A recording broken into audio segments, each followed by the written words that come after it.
Hey guys, today we'll talk about how can you cancel current account on your Meitu app. We're going to figure out the solution or know how you can do that on your app. So you just follow this ways, then it's going to work with you.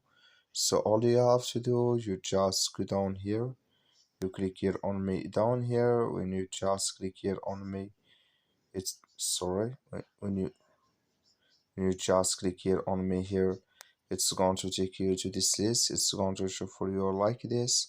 You click here on account management here, then it's going to take you to next step here. Then you click here on Meitu security center. You click here on cancel account. You click here on cancel current account. Then you click here on cancel. Then it's going to cancel with you on your Meitu app.